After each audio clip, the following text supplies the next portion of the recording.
Hi, and welcome to the Intellectual Adventure Podcast. Today, we're joined with this adventure by Jeff and Chad and myself. Welcome, guys, and welcome into today's adventure. Welcome. How's your morning been, Jeff? So far, so good. It's foggy and cold. Foggy and cold. Mm-hmm. Sounds great. How Been raining. about you, Chad? Yeah, it's just been relaxed. I just basically woke up and hopped on and got ready to go. But, Nice. yeah. Yeah, I've been kind of moseying my way this morning. Yeah, not a lot going on over here today, but Looks foggy down there where Chad's at too. yeah, right? Yeah. Yeah, I know. Right? Yeah.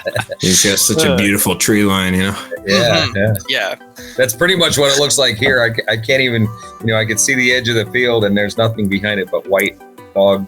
I wish this was a window. God. Yeah, Yeah, that'd be nice. that'd be gorgeous. Mhm. Well, welcome in, and we're gonna start today's show in the Commons, and go ahead and say that we don't have any guests today. It's just gonna be us, a small group. The Thanksgiving week, there's a lot of hustle and bustle, so I'm sure people are just exhausted and trying to get things together and arrange. So hopefully more people will be here next time to join us, but we will be leading this conversation into the armory. Now, today's conversation has the topic of why is it important to have perspective outside of spirituality? Now, we'll go ahead and start today's conversation with Chad. Do you have any points specifically you want to bring up, or any details or articles you read that kind of inspired you for today's topic? I mean, I feel as though I'm going to go a lot back on just my own sort of knowledge and opinion on spirituality. But the biggest thing when the discussion gets rolling is I'm excited to really see how the three of us define spirituality and where we really draw that line. Like, that's what I'm really excited to figure out and get into, and then we can kind of launch the conversation from there. That's what I'm excited to do. Yeah. How about you, Jeff? Do you have any points right now that stick out to you from what Chad said? Is there anything that you read? Any articles? Nothing's coming to me right off the bat. As our conversation develops, I'll have more input. Absolutely. Yeah, absolutely. I'm kind of the same way on this one. I don't have anything outright that I could point other than past natural law and natural rights and philosophy discussion points that I've gathered. Like those things I would consider outside of spirituality, and more so just something we directly observe within the realm of nature. So if you take nature as a spiritual element, then there's that argument to be had. But Right. I feel like a lot of people, spiritual or not, can find happiness in the outdoors, can find experiences that are character building within the outdoors.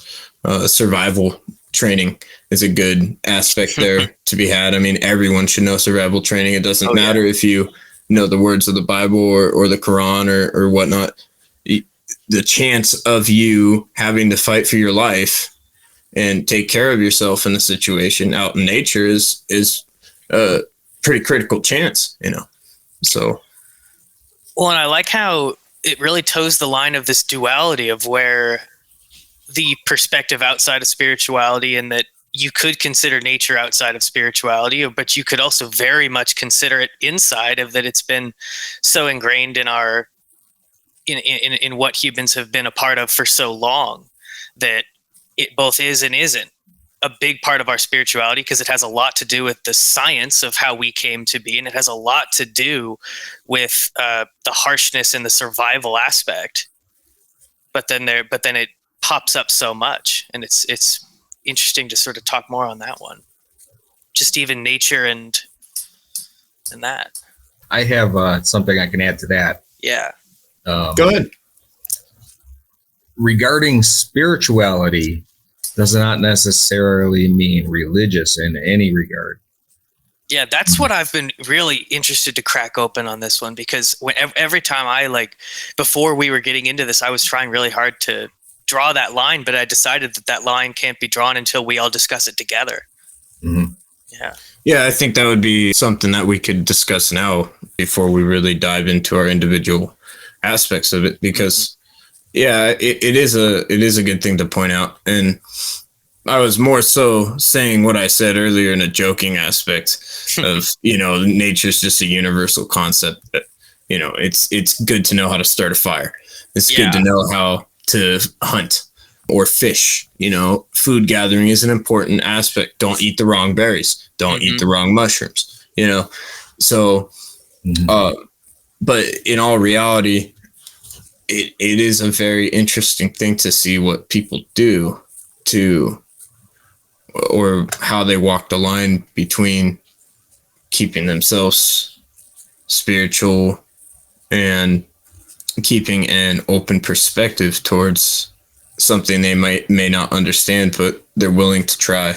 And that's something that drives them towards that spiritual connection, is the unknown a little bit. With a lot of people I've met, I feel like that's the sense I get, is they want to be adventurous. Right. And I think a lot of that comes from the fact that we have removed ourselves from nature and its spirituality. What Chad said about being in nature and connecting with it spiritually. Trees, insects, birds give off energy, and it's an energy that we can, harvest for our own health and well-being. So that's why, and there, so many people live in a concrete jungle nowadays that they don't have the connection anymore. That, and we used to run around barefoot. We don't do that anymore. And so we're disconnected from the earth, which disconnects us electrically from the heartbeat of the earth, the Schumann resonance. So I think just the fact that we live in such big cities now clustered together, it has removed humanity from spirituality. And there's the people that try to do the adventures, climb Everest, go skydiving, and stuff like that. They're trying to get that back. Mm-hmm. Yeah. No, that's a very interesting point, and that made me think instantly of like chakras, and that connection spiritually with the body, with right. your balance. So finding that balance is a very important aspect to staying healthy in one's life.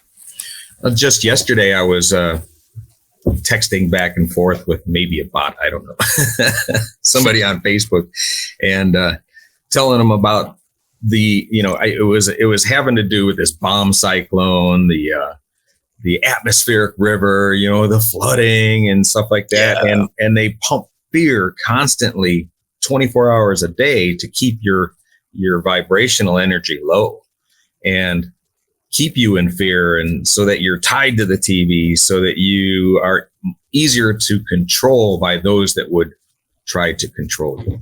Yeah. So it's kind of an evil scheme, and most people don't even know it's happening, Yeah, I think I could see the point you're trying to make with that, and that has a lot to do with disproportionate balance of a lack of spirituality, because people feel like, oh, well, if we were more connected as a society, or I was more connected to the world, like I'd just find more information, I'd find more problems. I feel like that stops a lot of people. It makes them apprehensive to want to connect, to want to engage with that kind of communication on the mass level. Yeah, I would want to throw something out there. I mean, just to create sort of a concept here, is because I feel like there's levels of personal spirituality, but there's also levels of group or social spirituality, where And different things fall in different aspects of those categories, in that perhaps nature is far more of a personal spirituality, whereas religion is a group spirituality. And each one has different pros and cons to them. That's a good point. And so you could sort of categorize some of the different things that we're bringing up and talking about as different forms of group spirituality, such as maybe social media could be considered a group spirituality. Or television culture as a whole, as that has built up through American culture, that has become its own form of group spirituality. Right. Yeah, if you guys want to build on that or add another point, I just wanted to lay that down because I kind of had that idea as we were talking of those two different forms, personal spirituality and then group spirituality. No, that's an excellent point. I never thought about it that way, with two different types. You know, you walk around in your body all day long and yeah, and you have your own forms of personal spirituality, which could be things in the sense of when you're walking your dog and you get to feel the connection to your dog, you get to feel the connection to the world around you and to the nature around you, or to the sounds of the city. And that could be your own form of personal spirituality, as you take time to enjoy and to experience the world around you as a whole. Or maybe that's not spirituality at all. Maybe that's just living. I think it could also come down to your own opinion of what you're experiencing in the moment. Yeah, and it prompted me to look up the definition of spirituality. Oh, and good idea. So good starting point. Yeah, right. Yeah. I know, right? But the general overview here is spirituality is a broad concept that involves a search for meaning and purpose in life, and a sense of connection to something greater than oneself. So, that connection between society and your own personal spirituality, it's almost one and the same by that definition of trying to find something greater. Right.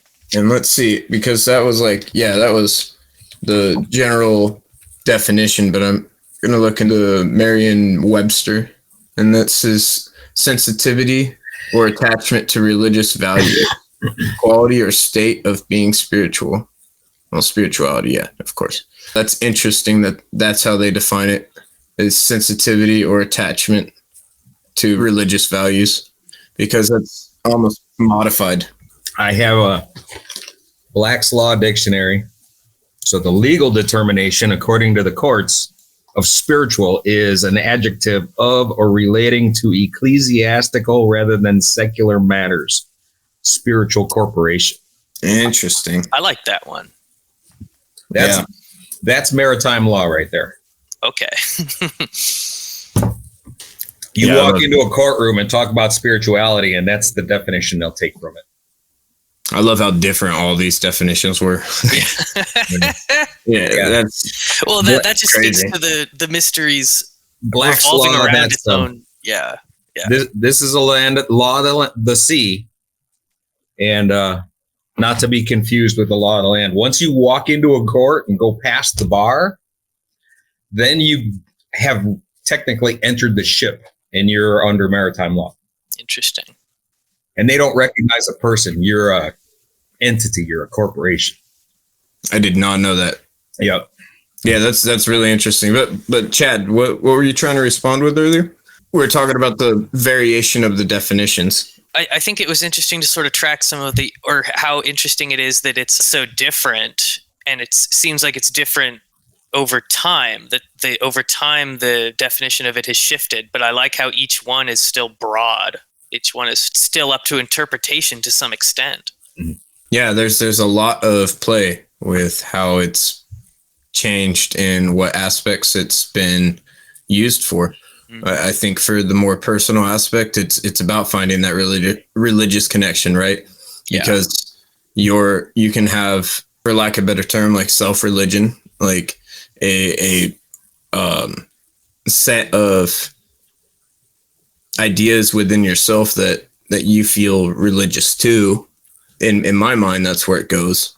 Yeah. So because there's so many variations of what to believe or what to think life is, you could, in theory, be religious for any aspect. Like, I mean, the point of this, or something to kind of argue my case here, is the Pastafarianism, I believe.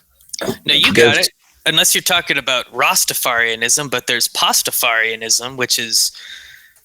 Yes, it is Pastafarianism. Yes, it's another aspect. Is that a worship of pizza and pasta? It's Italian food? It's a space noodle monster.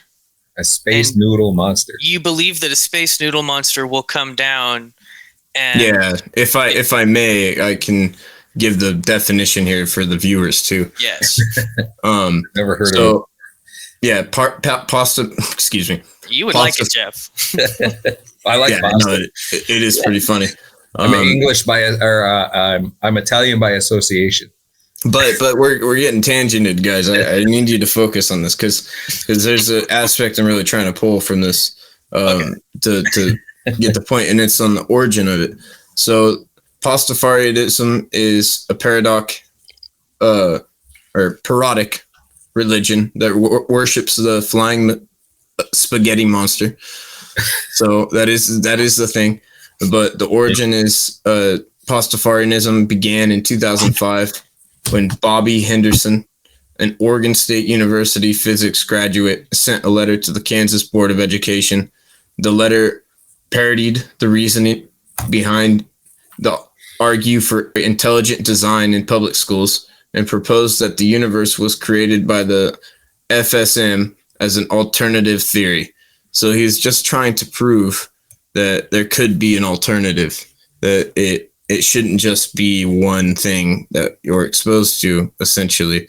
That's at least the way that people have pulled from it and then have hopped on board of supporting something like that, because in their minds, that's not necessarily just being religious. It's about fighting what you believe for, or like fighting for what you believe in.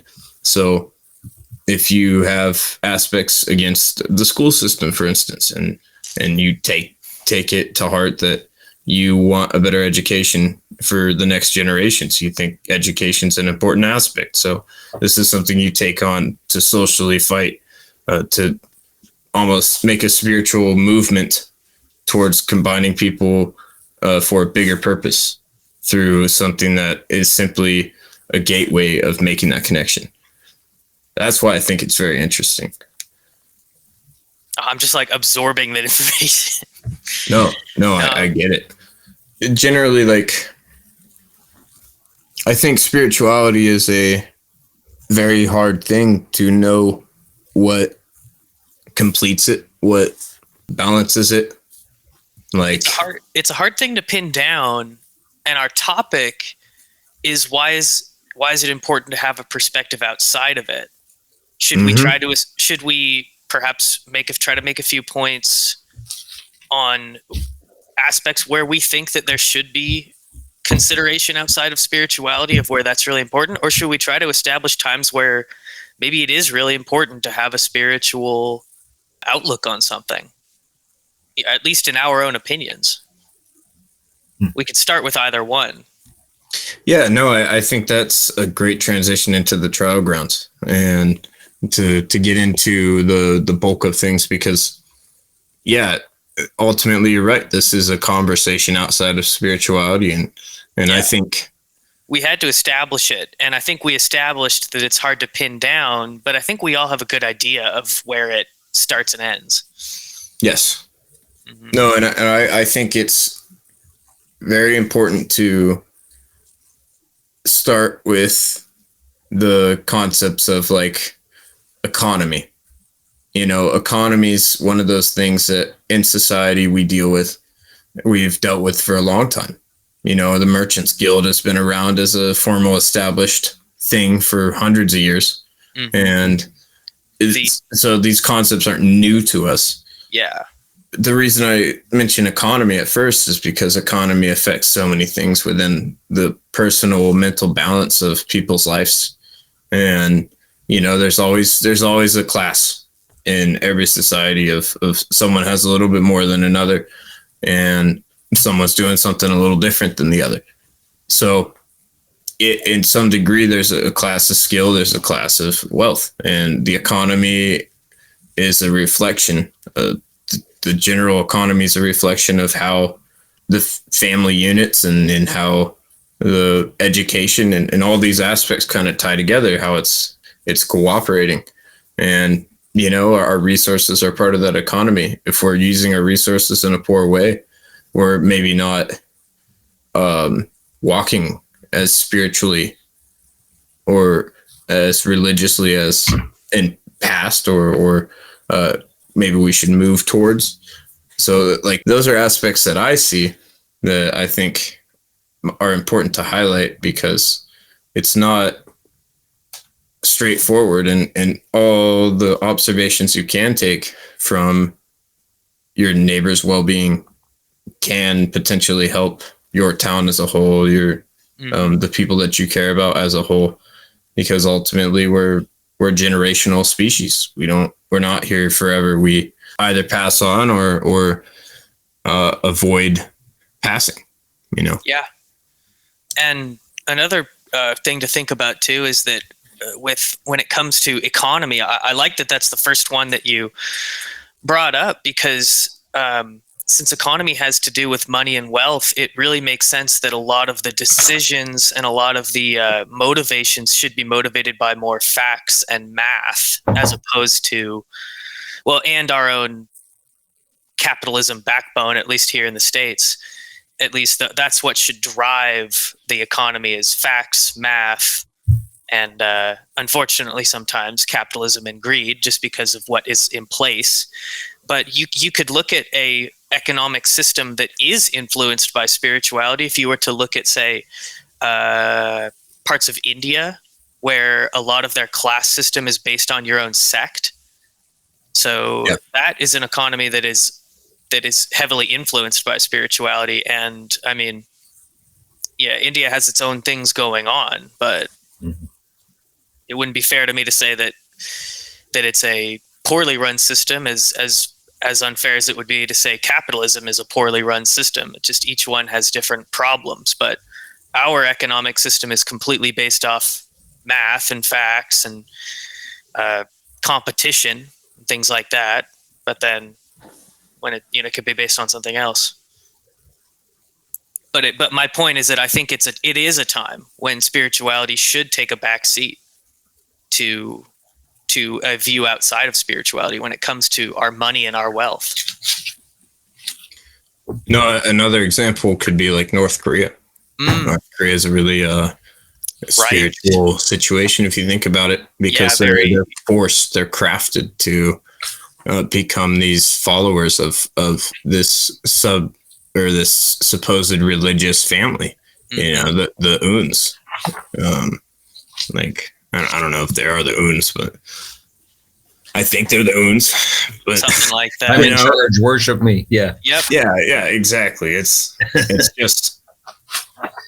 just the reality of the situation, and even though they can see that their country isn't necessarily thriving, their neighbors aren't thriving, it's overall such a unified concept because of the spirituality of it, that no one rises up against it. Yeah.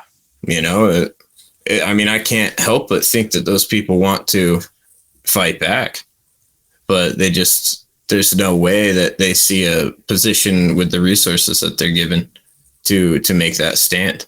Mm-hmm. So, and without that education, again, education's powerful. It's sort of the darker side of spirituality too, using it against someone like that. Education. Someone who, Well, we know it happens. World War II. World War II is a staple of that gone wrong. And Nazi propaganda destroyed Germany's youth. They sucked it up. It's happening in Russia. Look at America today. Yeah. Just look at our school systems today. They don't teach what you really need to survive in the world. They teach you all this weird stuff. Yeah, I feel like that too. I feel like I'm improvising these days. When I went through grade school and high school was in the 60s and 70s.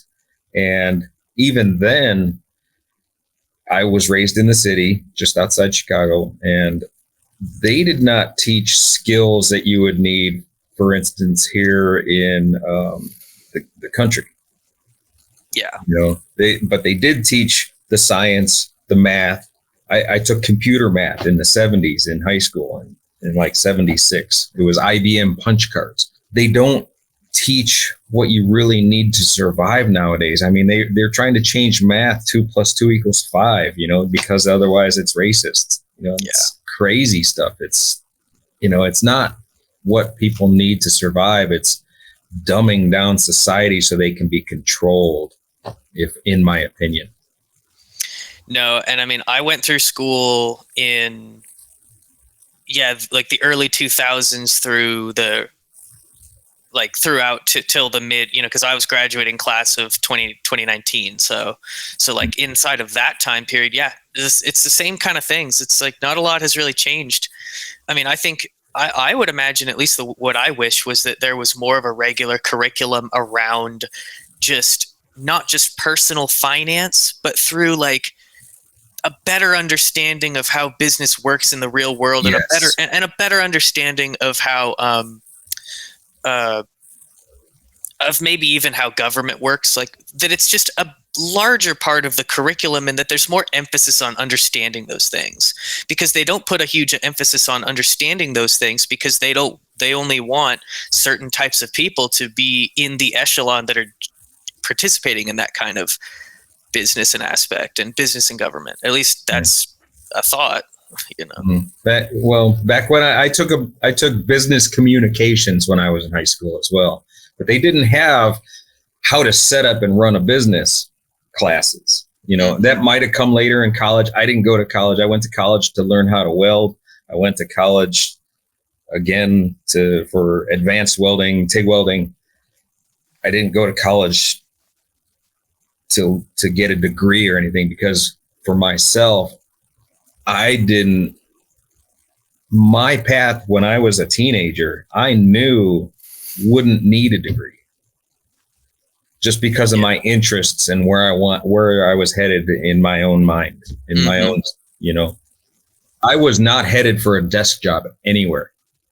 So I did something similar. I just went straight into the workforce because I knew I was just ready to just start making money and building my future with my own skills that I gather throughout getting paid to learn them. Mm-hmm. But exactly, I came up with a funny question here, which is, so we're talking about school. We've already established that school's not necessarily teaching us what we really think that they should be being taught. So we would all agree that religion should not necessarily be a part of the U.S. school system necessarily. No, not really. Not really, but should there be some kind of a emphasis or I'm trying to think of the right phrasing here, like some kind of an aspect to spirituality inside of school, making sure that children are understanding the connectivity and potentially understanding the positive aspects of spirituality without having to have it inside of the context and inside of the cage of a religion. Mm-hmm. And I think spirituality can exist outside of church and state, in that spirituality is more than just religion. Yeah, I think that what you're talking about is kind of touching on, say, the Tibetans and how they raise their children and future generations, where they're more connected to the land, they're more connected to each other. For each one helps the other to become a functioning, growing community. So that's not here in America or Europe for that matter. It's all about getting you to buy more products. It's getting you to be the consumer and not to question certain things as to why they are. See, and this conversation here is one of those things that you're not allowed to question. What happened to spirituality and that kind of thing in school? From the beginning, when I was in kindergarten, it was pretty, cut and dry like it is today, except they've added weird stuff with gender and all that. You know? No, I actually have a point that I was researching in the background. It's all memorization. No, it totally is, and this is something that I thought was interesting because it could be a good aspect to teach in schools is the spiritual economics, and this is apparently something that's been thrown around in more recent times, where the influence of like religious values and the combination of seeing what economic movements are ethical versus which ones are non-ethical but essential, Right. Things like that. I think that's where we're at in American economics a lot of the times right now, especially with water rights and things of that degree, where things are being thrown around to potentially modify or reroute natural supplies for economic demands. And, whether or not you're for or against it, this is what's happening. And these are things that we as citizens aren't necessarily addressed to handle coming out of the public education system. Mm-hmm. We don't necessarily understand credit coming out. We don't necessarily understand where the consumeristic values can take us in a negative aspect if they're taken out of hand. I feel like school does a very poor job of teaching you restraint, the potential of gluttony. Like I know it sounds funny, but when our society's dealing with obesity and dealing with trash on our streets and things like that, instilling values like that isn't necessarily a crazy idea on the value of keeping a clean land mentally on society, not just yourself. If you step outside of your self perspective, giving people the potential to have a clean environment, I think is another way I would argue that having perspective outside of spirituality is important. Because if you're always thinking about your own personal beliefs, oh, I wouldn't do that, but I'm not going to touch their stuff. That's someone else's problem. I've done it. Right. I don't have bags. I don't want to touch things that's gross. There's a time and a place, but should you do that every time? I don't think so. There are times that I stop and I just pick up trash because I just don't like seeing the trash there. I did it yesterday. We had super high winds and a lot of rain, and there was trash that blew around out of, back of somebody's truck or garbage can or something like that. And, I took me 5 minutes to go down the street driving and stop at each piece of trash and throw it in the car and dispose of it. I feel the same way, and back to school, they don't teach anything about the monetary system in school. They don't teach where the Federal Reserve came from, what its operations are, how the government works around it, because it's a corporation. It's not part of our government, and people don't know that. Yeah. And they can print money out of nowhere. We need another $1 trillion. Okay. here's your new $1 trillion. Meanwhile, the price of milk, just inflation, dude. It's just inflated. More dollars chasing the same amount of products. Yep. Yeah. And as far as on my end, when I went to school, the best I had available to me was a personal finance class, which I took, but the teacher wasn't taking it seriously. He just wanted to coach baseball. And then of course there was an economics class, but that was just like complete basic, like what's the difference between supply, demand, opportunity cost, things like that. That's all it was. I could have taken AP economics if I was smarter, or at the very least if the school system was better suited for different types of people. But even then, I don't think AP economics would have gone into the details of what needs to be gone into for people to fully understand the country around them. Mm-hmm. Yeah, or at least our place in it. When I went to school, I learned about budgeting in a home ec Yep. class.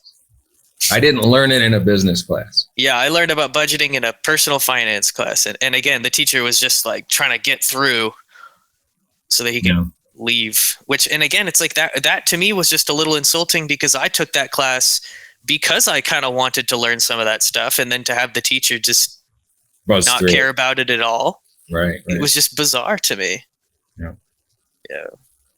On that point, like that's another aspect that I don't really appreciate about the education stance we have when it pertains to society.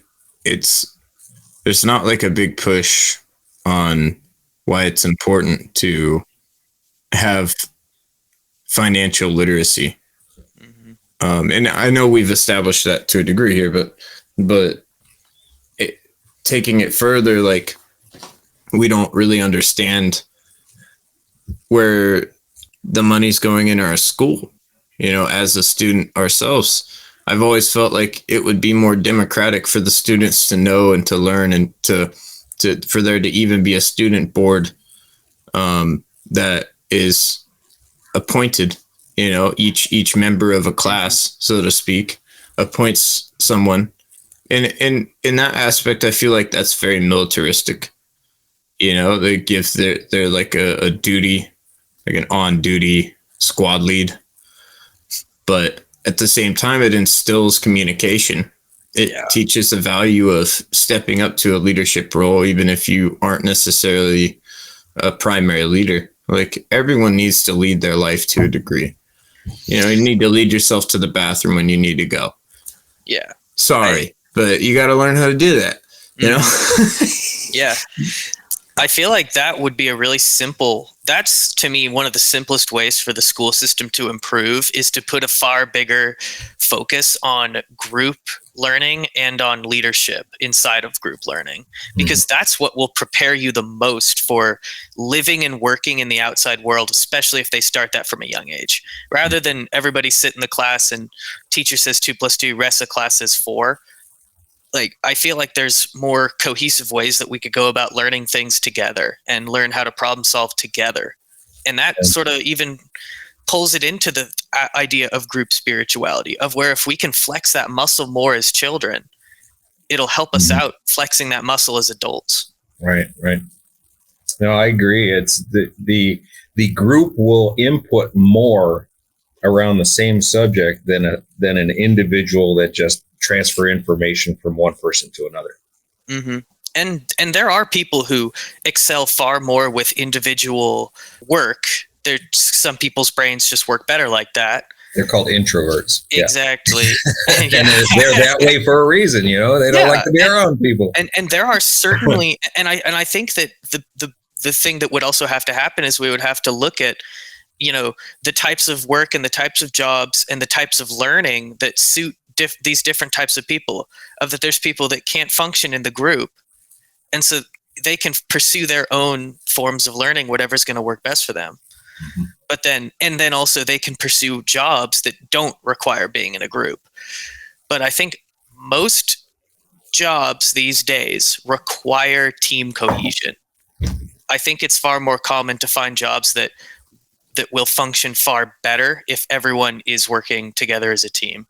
I think it's far more common than a group than a job that is better done alone. It always goes more smoothly when everybody knows everybody else's tasks and what they're supposed to do as well.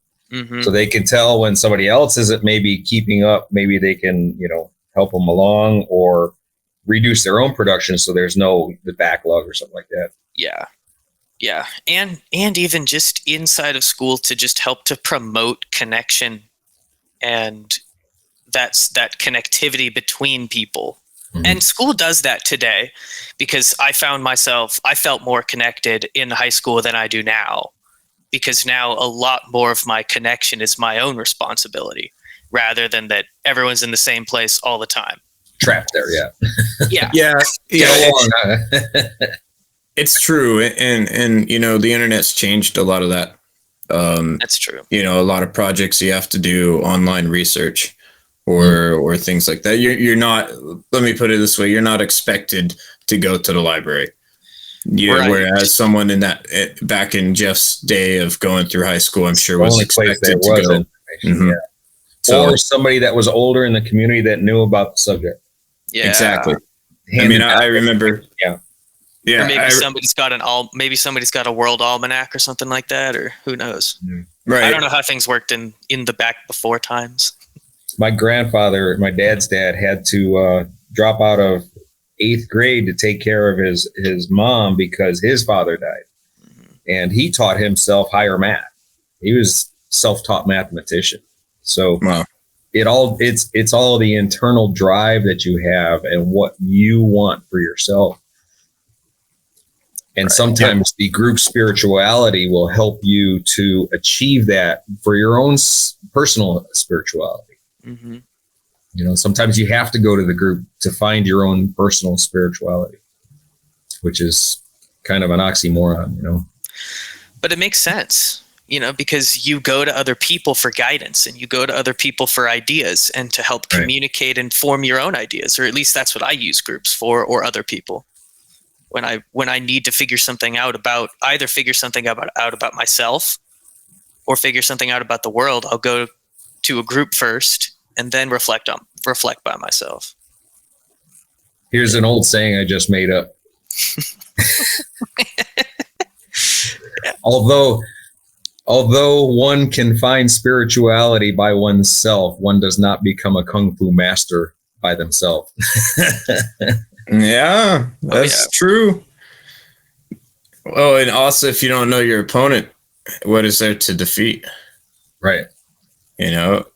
Like competition's naturally a good thing, or it can be.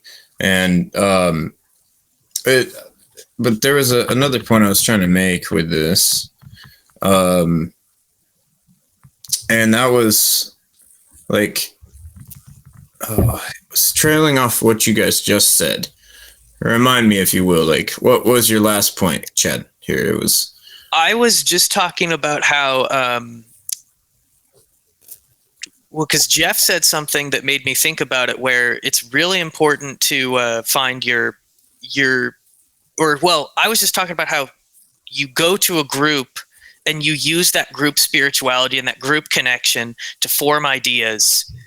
And then you can take that and you can form some of your own personal spirituality off of your own guidance from the group.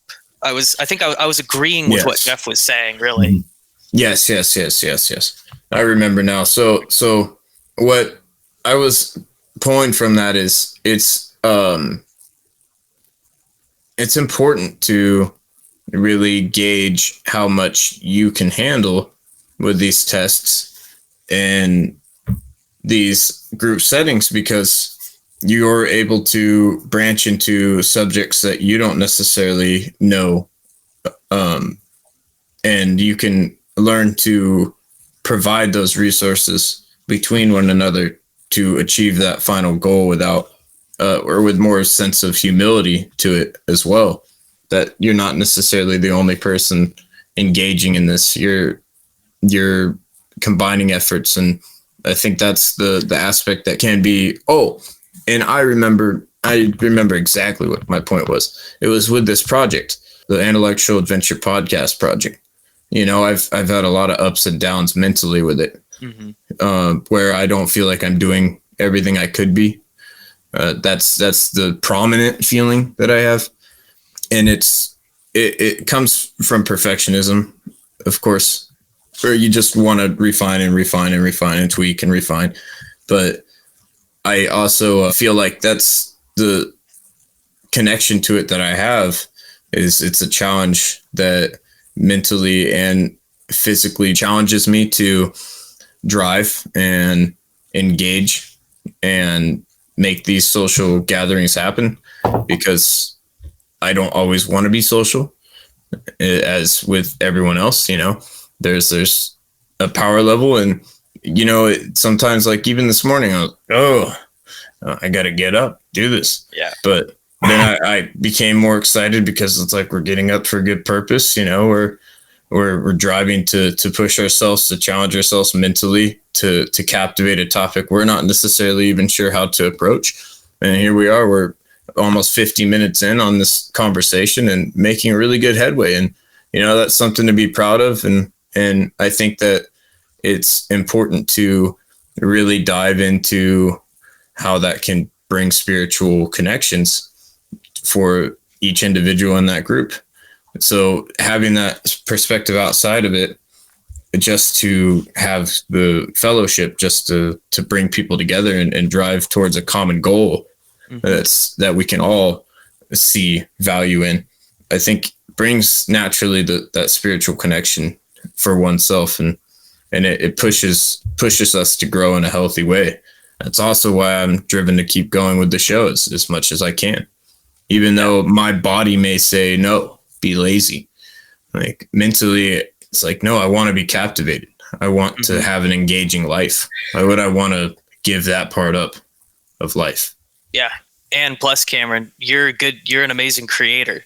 So I'm proud to be a part of what you create. So, it wouldn't be anything without the support of community, and you guys are part of that community.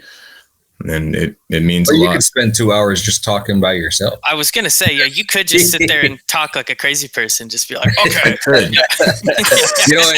You probably have some followers, because I've seen some crazy stuff on the internet. Give me stoned enough and you don't know what you'll find. No, but thank you. And I genuinely am driven and passionate to keep going, especially through the holiday season on this. And so far, I'm loving this topic. This has been very enthralling, and I want to challenge you guys to see if there's any other aspects to this that you want to highlight. We went over economics. We went over education. Now, is there like, I can think of one thing, like presentability, cleanliness, appearance. I think that's something that generally is connected with religion, is connected with a spiritual thing, like in spiritual in the sense of, you don't necessarily have to have fancy things to be connected to this world. That same thing goes with your appearance. Your clothing can live simple and be happy. But what I think is interesting with that is how, there's open cases of people that, like Steve Jobs, wearing turtlenecks, wearing simple clothing. Like some people highlight that as the main trait, of going through. And I kind of adopted that over the years. Like there was a point in my life I was wearing pocket tees like every day for like 2 years because I just didn't care. I really genuinely don't want to put my personal focus on what I look like all the time, because when I've done that in the past, I fixate on it. And I feel like that's a negative for people around me and a negative for myself. I don't know if you feel similarly at all with this, Chad, but even like high school, thinking about how negative it could feel when someone's making fun of someone because they can't afford nice athletic shoes or something. Yeah. Or, I mean, I specifically think back to like, there were a lot of kids that just had different backgrounds than the rest of us. And, maybe they didn't smell quite right. Maybe their clothes didn't smell quite right. But at a certain point, there's a level of hygiene that should be reached for politeness. But I think that on another level of when we talk about materialism, of making fun of somebody or judging somebody or thinking differently about someone just because they're what they're putting on the outside is its own odd form of group collective think, of where we kind of use that to read somebody, even though it might not have a lot to do with what they're really about. It certainly can be. I mean, although it does tell a lot about a person, because you can tell if someone really believes in that kind of like that kind of presentation, if they're wearing extravagant clothes, if they're wearing expensive things, or they're making a statement with their outfit, versus someone like, the three of us, where we like I got this hoodie in a client's basement. Oh my gosh. I got this hoodie in a client's basement. I found it and I was like, hey, this is a nice hoodie. And they were like, oh, just keep it. I don't want it. It's now I wear it all the time because to me, practicality, honestly though, practicality is almost its own spirituality. But practicality by nature is very separate because practicality is making a decision that's based on fact and based on logic. Because, I mean, and a good example would be like the truck I drive is a cheap truck that I can work on myself. Because to me, that's more practical to have around because I don't need to rely on anybody. That's a very logical decision. But that decision also has the aspect of that I really like the way those old trucks look. There's a certain level of pride of ownership for me owning a unique vehicle. So it's really funny. The deeper we dive into it, it's almost hard to actually separate it based on that we make so many decisions based on things that we're passionate about and believe in. Yet we make so many practical decisions that are based off of logic and practicality, but they still a lot of times go hand in hand. Yeah, no, hand in hand is a good way to put it because doing a quick search, I just typed up is practicality of spirituality. And it says here, practicality focuses on applying useful and realistic solutions. So in that aspect, it's like what we're saying isn't unrealistic to have a spiritual end goal, or, you know, to facilitate the ability to have spiritual connection and also to facilitate the ability to see without an emphasis on it.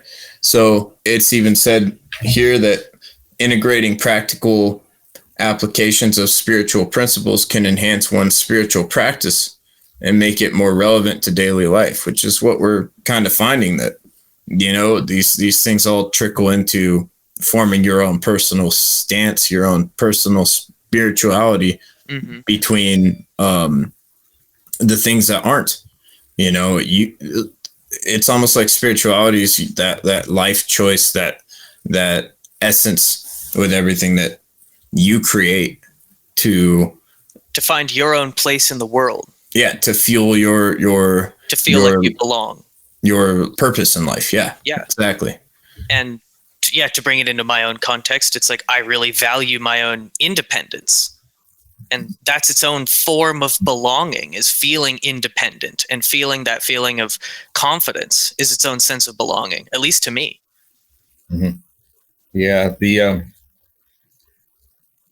To be able to walk around confidently knowing that you can take care of yourself in most any situation, whether it's, you know, somebody you meet on the street that might be violent or somebody you meet on the street that might need your help. You know, it's a disconnect for most people in that regard, I think. You know, they're so tuned into themselves that they lose touch. They lose touch with the outside. Yeah. And the people around them, you know, and back to what you were saying about, you know, what somebody looks like, their outward appearance. I tend to agree. Growing up in the city of Chicago, I could see a shady character from a mile away, and sometimes I didn't, you know, but you go through your life, especially in an atmosphere like that, where if you don't judge everybody instantly as you see them, it could cost you your life or everything you have on you. You know what I'm saying? So there's the other aspect of that, the human body up until the last, say, 100 years didn't bathe itself every single day. We would go a week, 2 weeks, a month without bathing, and a healthy person didn't necessarily need to. The oils that your body produces would protect your body.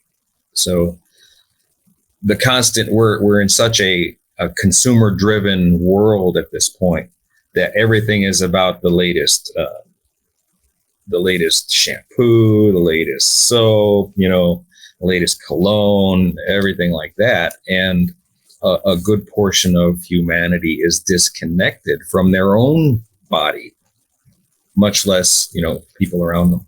Mm-hmm. I actually have something I really want to show both of you. I think I've shown you, Chad, but I know I haven't shown you this, Jeff. And you're familiar with Alan Watts, correct? I've heard the name before. His face is popping up. Yeah, he was big in the 60s and 70s for bringing Eastern philosophy into Western. Yes. Yes. Now, we'll cut this part of the recording, but I'll drop a link for people to see this. But I think it would actually be really cool to show you guys this song because it showcases literally almost word for word, ironically, of what Jeff just said. And that's why I think Jeff would really get something out of this too. We're going to try this. Okay.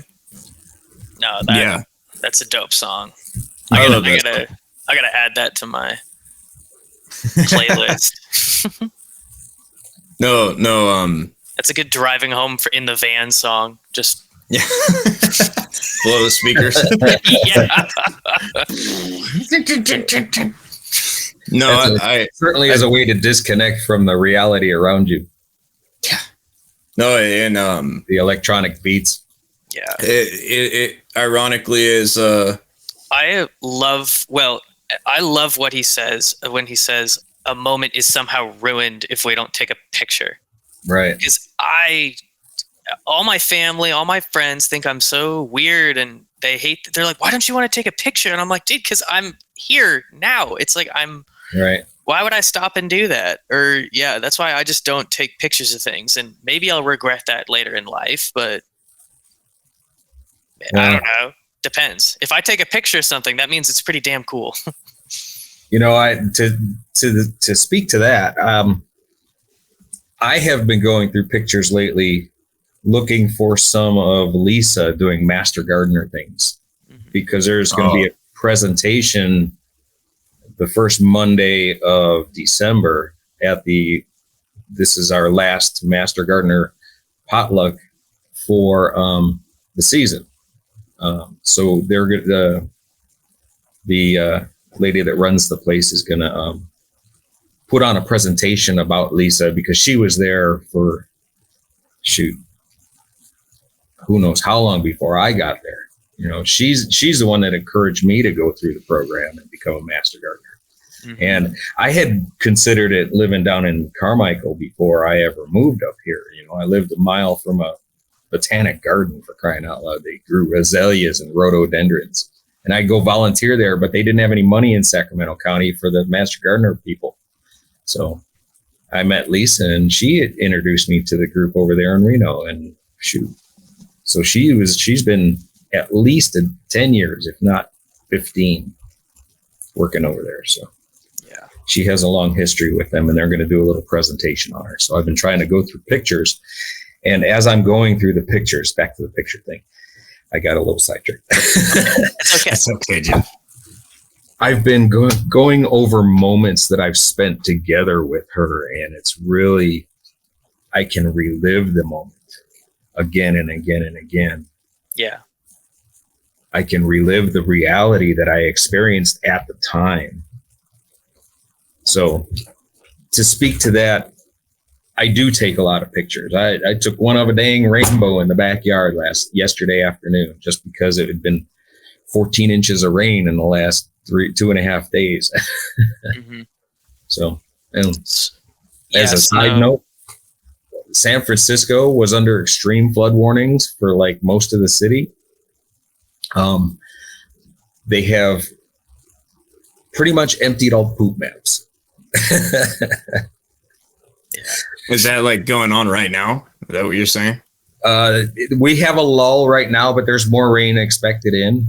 We got, so 2 days ago, they were expecting, the whole southern part from the Golden Gate Bridge, like south, half the city was under a flood warning. So they got drenched. Jeez. So I know the city streets are a little cleaner today than they were a week ago. Let me put it that way. Yeah. I love how we just went on a poop tangent randomly. That's okay. Yeah. No, but something to tie into that. I also take a lot of photos because dementia runs in my family, and I'm also definitely afraid of like going down that route. So I try to take photos to help me keep my bearings on life. As weird as that sounds, but it is something I've learned to do. But I also don't particularly like taking an excessive amount of photos of people. Mm-hmm. And that's the part where I'm weird about it, is like I'll take a few, but unless I'm requested. But no, I'm not one of those people that's like, oh, it's funny interaction, take a photo. Oh, funny interaction. It's more like, oh, look, the sky's beautiful. I don't want to forget that the sky was beautiful this day. Like, because I have some landscaping photos that I've done before, and where I'm out weed eating and grass is just neon green, and the sky's bright blue, and the mountains have that white crisp snow. It's like, oh, just, it'll never be the same as being there, but you can remember being there. Yeah. Well, and Jeff, I'll say, you did remind me that it's like, I do really love that. It's like my dad took a lot of pictures throughout his life. And so now I have all these pictures that he took. And so I am thankful for those. And no, you're right. It's like, I do love to take pictures and videos of my dog, because I know he won't be around forever, and I'm going to want to be able to relive that. So I do understand that. And yeah, you reminded me of that.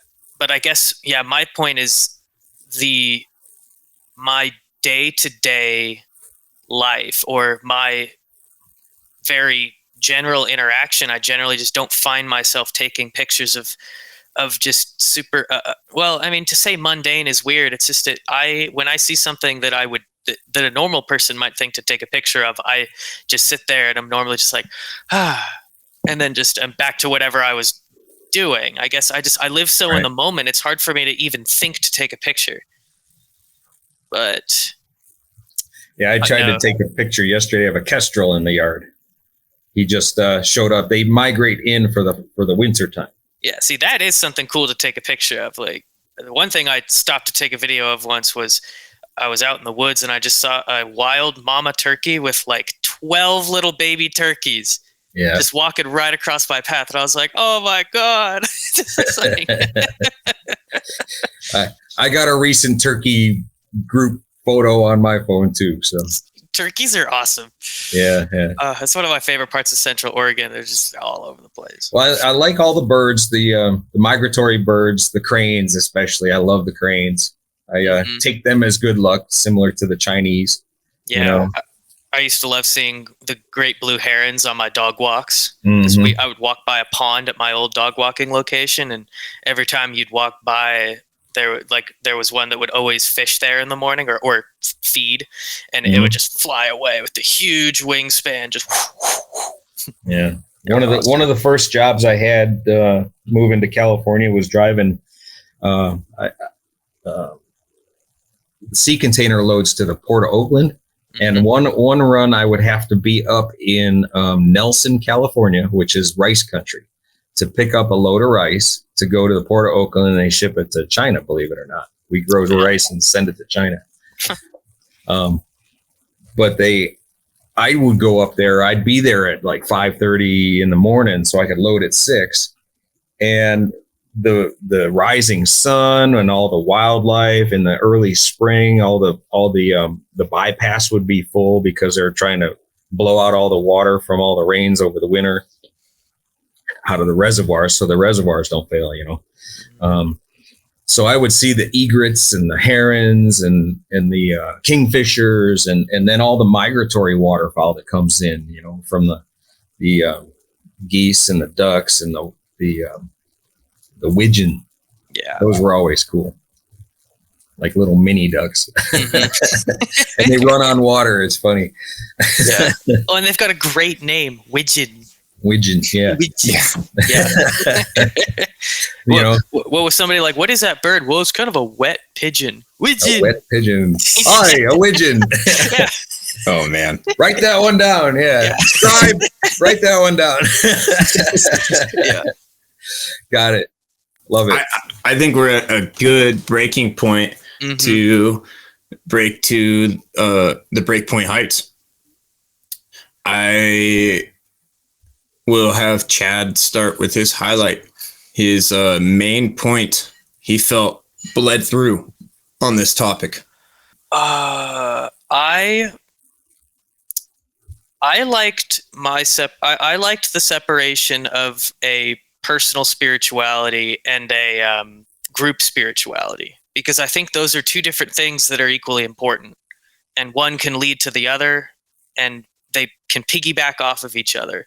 And I think that when we're trying to just discuss spirituality, I think that's a good point, is to differentiate those two and then differentiate your different objective non-spiritual views versus your spiritual views. Yeah, I think that's a good way to put it. And you know, I actually have something interesting for the viewers' knowledge. Red is here. She just isn't able to participate in the active conversation, but she brought up a good point that there's a if you would, Red, do you remember the name of this triangle? Because I'm spacing the name of it, but there's it's Maslow's hierarchy of needs. And this is something her and I have talked about before, months ago, and I forgot. I think I know where this is going. Yeah, so transcendence is at the top of the pyramid. And here, actually, let me just open this image up, and I'll go ahead and screen share it, because I think this would be a really cool thing to tie it all together with. I think so too, and we can use this as a reference point. Yeah. So transcendence being spiritual, self-actualization, I would say these two almost, you know, they tie into that spiritual realm. But aesthetic, cognitive, esteem, belonging and love, safety, physiological. Thank you. Yeah. Man, I hate the P names. I hate P words. Always get me, dude. With what we've talked about, I feel like we kind of tapped into all of these. I think we did, because we did mention about how important it is to get in touch, or not in touch, but like to understand your physiological needs and to take care of your physiological well-being and to fully understand it and connect to it, your physiological self. Yeah, and you know, like this can tie in with the appearance, these two. Safety, you know, working in group settings, and I guess safety is kind of the only one. Safety and love are technically the only ones we didn't really tie into as much, but yeah, because I wonder what it really refers to when it refers to safety, because safety could have a different definition even between the three of us of what we really think that means on the pyramid. Well, I think it's the longing for safety is what. Okay, security for peace. Yes, because that's something that I value, is peace and It's a search for safety, a search for the belonging and love, the search for the esteem. Right. You know. Yeah, this is a little security, good, but a lot of it, you know, searching for esteem is not really good for you. Well, and it makes sense too, because just before I lose the point, but knowledge is safety too. Understanding that you're going to be okay. Understanding how to navigate the world is safety. Okay. Yeah, so that's true. That's how my mind viewed it after you brought that up, because that's a good point. What were you going to tag on to that? Well, I guess I was just going to say that I value safety, and also just the I don't know. I might not have had a huge crazy point to make about safety, but I was going to bring it on up to belong and love, that we did talk about that. Like the belonging and love aspect is that need for that social spirituality, that group spirituality that I think humans require. just based on how long we've been a part of tribal units and how ingrained that's been into our own instincts and our own idea of what we need. Because it's hard to look at what we need as a human being versus what we need as a human being that lives in 2024. Yeah, I totally agree. Mm-hmm. I like that aesthetics is off of this one. I didn't really like aesthetic on it, the last one. This one also doesn't have cognitive, which I liked cognitive. Because you would have to have cognitive realization to be able to and to that finally comes transcend. with, that comes with experience, and that comes with time to really have cognitive down, at least in my opinion. Because I would have had a completely different opinion on the word cognitive in this context 5 years ago. I think cognition almost comes between love, belonging, and esteem. I think that it was above it, but I feel like the feelings of accomplishment come after the cognitive reality of that accomplishment being a thing. Yeah. Like if you don't know how far you've come, you don't realize how much you've achieved. And that's introspective. Yeah. Right. Yes, it's introspective. And I feel like the introspective comes after the intimate relationship, the connection to society. You're able to see how much you are different or growing from or away or between the relations inside of society. Mm-hmm. So, but introspective could make or break a relationship. If you don't have the introspective to see how you are as someone else would see you, it could harm any relationships you might have. Right. Yeah. To understand. If you can't look at yourself from outside. Yep. Yeah, that's an interesting one because it could, in that argument, it almost could be here. Yeah. Between love and safety. Yeah. Because I feel like that, what Jeff just said, is what ruins a lot of relationships without us realizing it, is people being unwilling to recognize what they're doing, how the way they're presenting themselves and acting is affecting their significant other. Mm-hmm. Yes. Yeah, I totally agree. Or not just their significant other, just whoever they're interacting with at all. Right. Any relationships. Yeah. Any relationship. Yeah. Even in a grocery store. Yeah. Yeah. Yeah, exactly. Between a clerk, anything. It's so interesting. Yeah. No, that was a very good share, Red. I think that was a good segue. No, that did help us tie some things in together, and now we can reference it. Yes. See, and I never even considered the personal versus the group spirituality. Mm-hmm. I'd been going through right, because on that one, I've been through some spiritual events, seminars and stuff when I was a kid. My dad was a hypnotherapist, so I've had a behind the scenes look at what's going on in people's minds for a long time. So this is just something new that you brought up, Chad, that I hadn't even considered before, the individual versus the group. Right. And I wanted to say thanks for that. I appreciate it. Oh, no, you're welcome. No, that's what I love about this whole activity, sharing ideas. Mm-hmm. But I liked, the triangle was interesting because on the triangle, it was almost like that was your individual spirituality. But the group spirituality is still a part of that, even your individual. Yeah. Well, your individual changes because of your group activities. So that's true. The more you interact with spiritual people that help you grow, the better you can grow individually as well. Mm-hmm. I couldn't agree more with that. And it comes down to vibrational energy at that point. Everybody puts off their own energy field, and some are like magnetic poles that they repel each other. They don't connect with each other. So, no, I think honestly that is a good Breakpoint Heights. Like this was a good way to highlight it, I think, altogether, because it's a hard thing to just summarize with one point. It really is, because it's so broad. I mean, we spent half the time interpreting what we're talking about. It's very interesting. Absolutely. So that brings us to our next step in the adventure, diving depths. Now, Chad, you have a diving depth for us.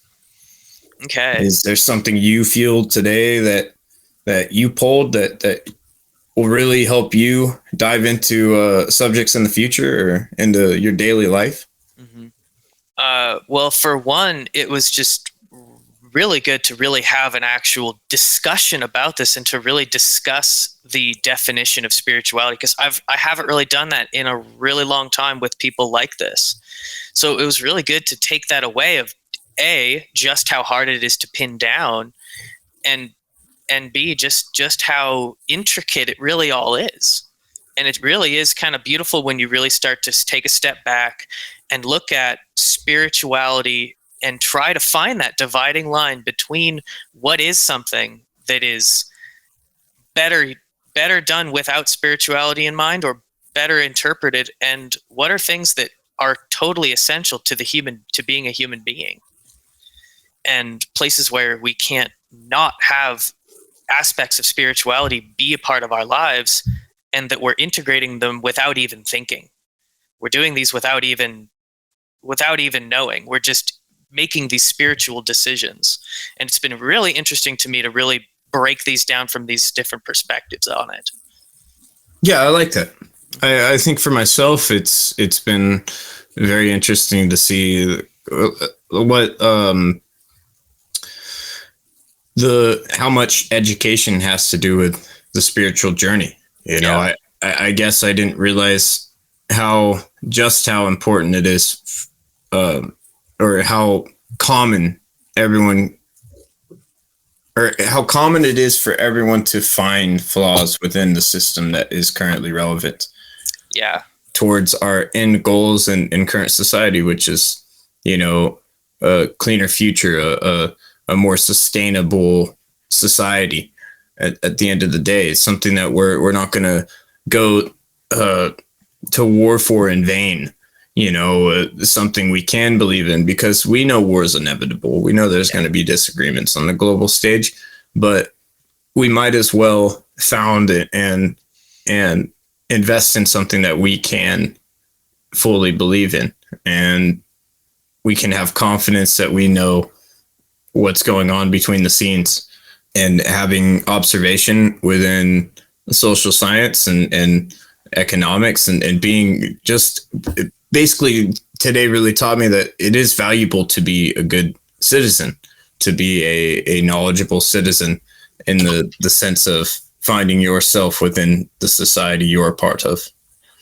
That's what I feel like I'm going to pull from this heavily. How about you, Jeff?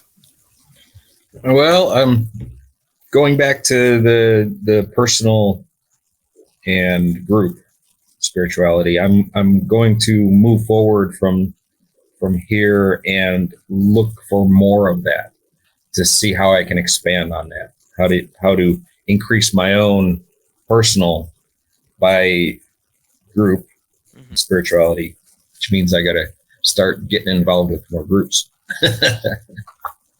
So that's not bad. Yeah, that's not a bad thing. If to feel driven to want to make those connections is the good thing.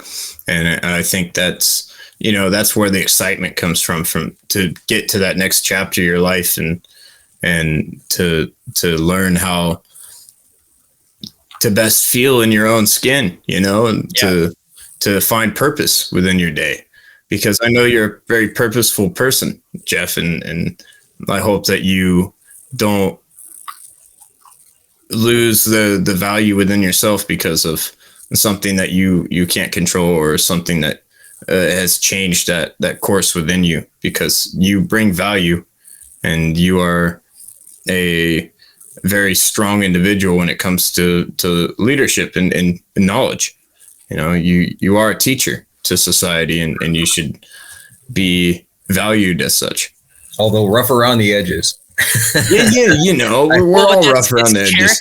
It's character. Character makes you endearing, and it gives context to what you're teaching, and it's important. Yeah. Like, I mean, Chad's a good leader too. He just, you know, he leads in a different way than you lead, I'm sure. But you guys have your own chaos, and that's the thing is You see Chad's face change right there.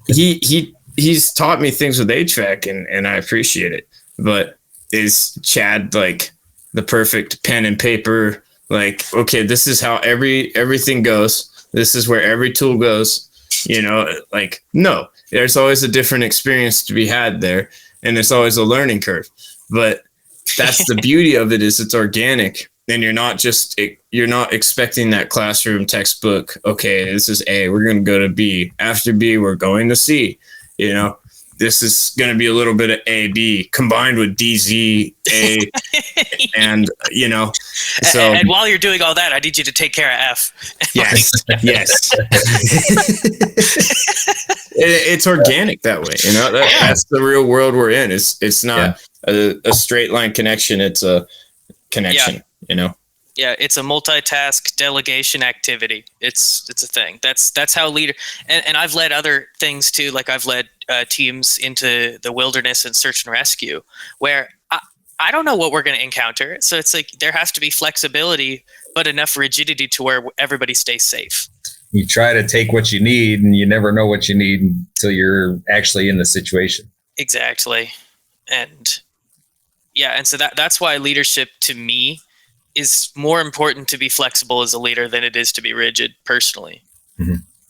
It goes over better 9 times out of 10.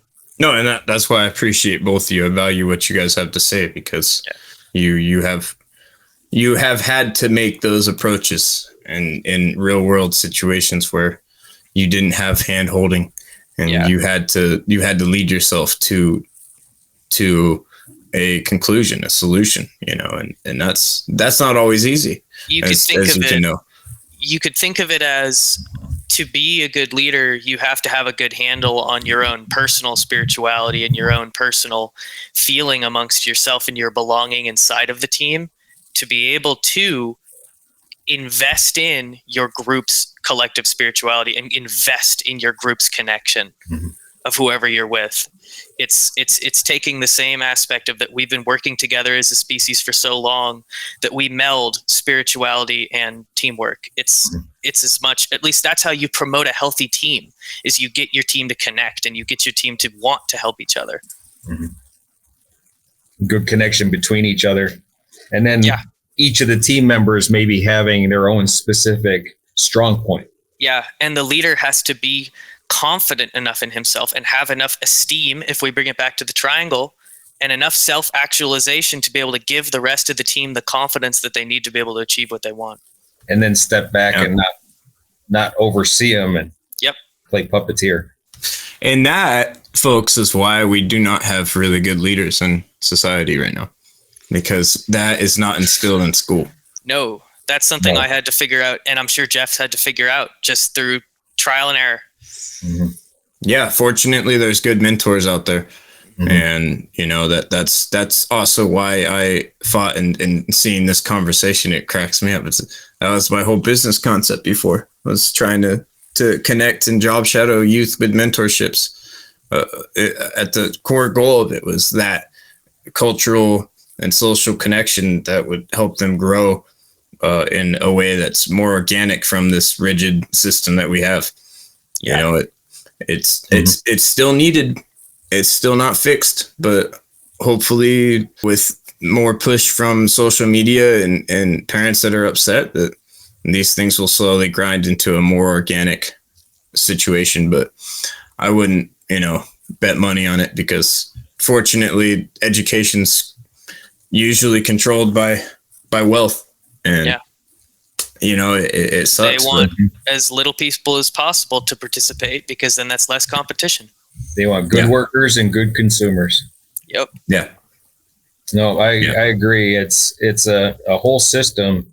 The and the medical industry works the same way. It's run from the colleges that teach the medical industry what what prescriptions to prescribe, basically. It's no longer about curing people. And similar to public education, it's being taught in a certain direction so that people they listen to what they're told, they do what they're told, they make good workers and consume a lot, and they don't cause a ruckus. Yeah. And then when those people who just went through that whole indoctrinating system, now it's their turn to indoctrinate the next batch of people, because they're ready to start yelling at the next batch of people and telling them how things are done and how everything's done. Yeah. And it's just a cycle, and they want it to stay like that. They want it to stay cyclical. Exactly. I like how we almost flipped it around. Like, we all were far more connected to a certain topic of where we feel like there should be a little more spiritual influence in our education system than there already is. Right. If that was something we all kind of formed an opinion on and agreed on. Well, and we like also, before we were saying that it shouldn't necessarily be tied. Mm-hmm. And then, now we flipped to saying that it's almost essential that there's connection. And promoting, that kind of health, that kind of, just promoting that kind of healthy activity. There's just not a huge emphasis on it in school. They try, but it doesn't.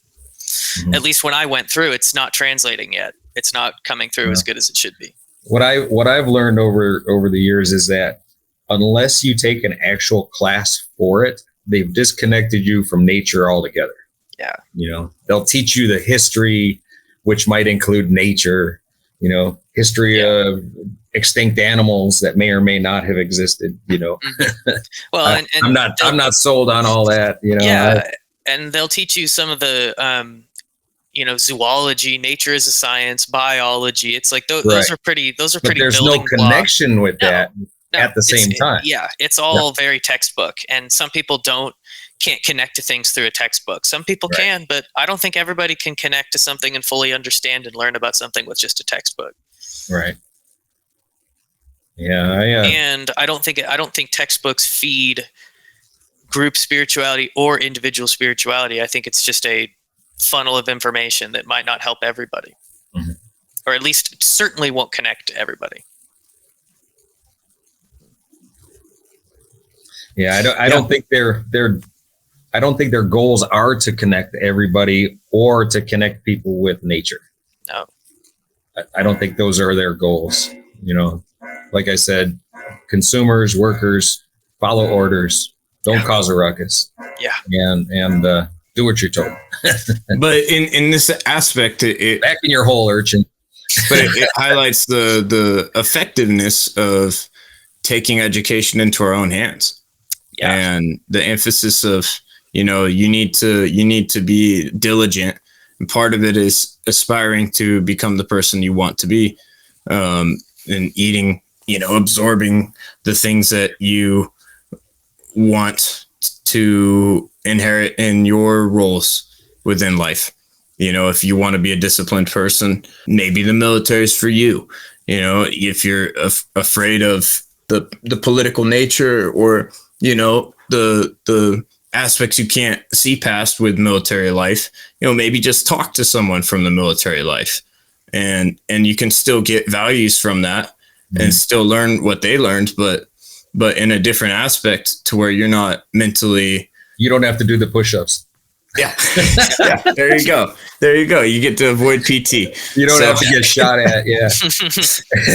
It's, there's pros and cons with everything, but at the same time, like, having respect, I think, is a prominent thing that should be highlighted as well.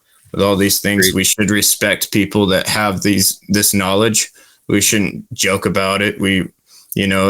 They have their own life, their own feelings, and their own triangle of transcendence, So it's worth being a good team player to get the best results. With this said, is there anything else we want to dive into here, or should we go to reflections retreat? I feel like we can reflect. I agree. I think we've covered we just did. I know, right? Yeah. No, we tied it back in just because I thought it was so interesting. I just couldn't help myself. Well, the difference between diving depths is a conversation reflection. So it's what you pulled personally, but the reflection retreat is what you pulled from a show perspective. of more so what you want to see reflected in future topics, or how you want people to view the topics in the future from this conversation. Like, it's more of a personable from us to the viewer, relaying what we see with the show's progress. Gotcha. It's kind of the organic growth of the show. That's the idea of it.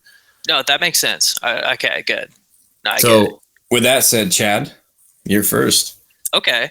Well, gosh, what I really liked, and I sort of touched on this earlier, is just the separation of just how complicated the concept spiritual is. If we reference that later in the show, because we will talk about spirituality more, because spirituality is so much a part of other topics. But I liked that we really differentiated today between spirituality and religion. We really sort of established that really early on, that we sort of disconnected spirituality from organized religion. Organized religion is a huge part of spirituality, and spirituality is a huge part of organized religion.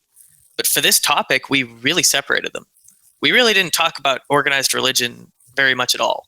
Mm-mm. We talked about personal spirituality, and we talked about how spirituality influences decisions, where spirituality should be more implemented, and places where spirituality should really take a back seat. That's what we talked about today. But I like that we can now reference that when we reference spirituality, we can differentiate from that. We're not talking about organized religion. If we're talking about organized religion, we would reference it as such. Right.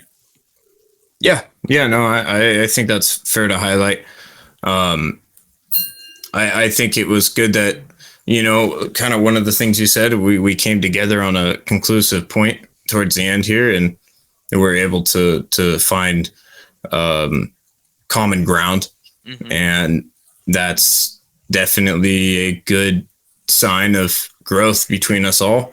I think that shows that we're each learning what values to pull from these conversations, especially today's, where, it's an intellectual dig and we're not necessarily sure what we're going to find or what we were coming to gain.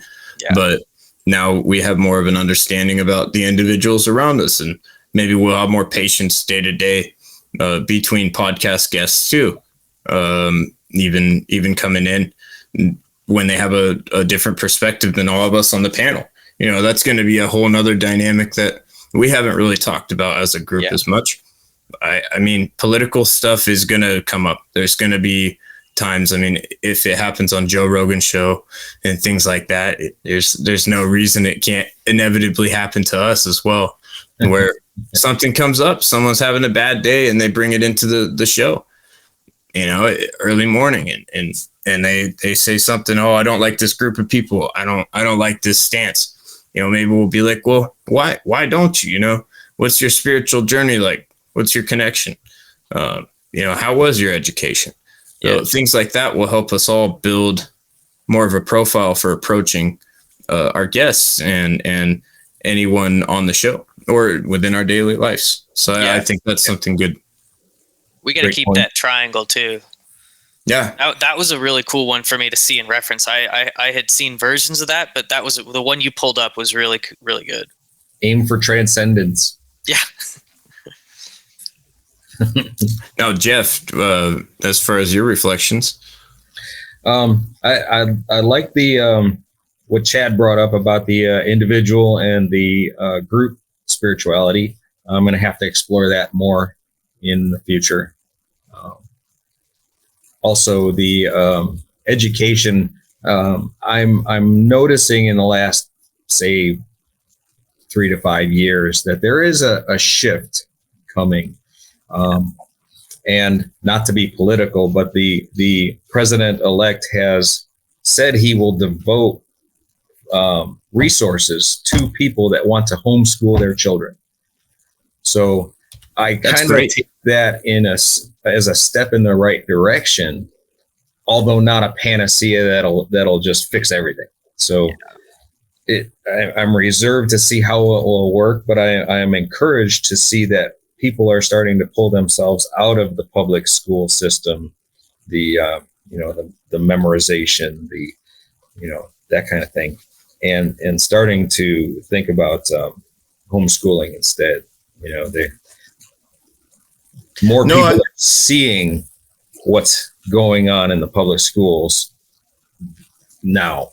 Education comes up a lot with us, with this group. Mm-hmm. We bring it up a lot. So yeah, it's important. I think it is important, and it's the main thing with that is, homeschooling's great, but at the same time, if the family unit's broken, if right. the problem in and of itself is the dynamic between home life and there's that economic tension, is that necessarily going to be better than that goes back to the economy? And so it to me is more of a band-aid to the root of the problem, which is the overall education. There needs to be resources, again, like outside of education. So someone or some way there has to be a course offered.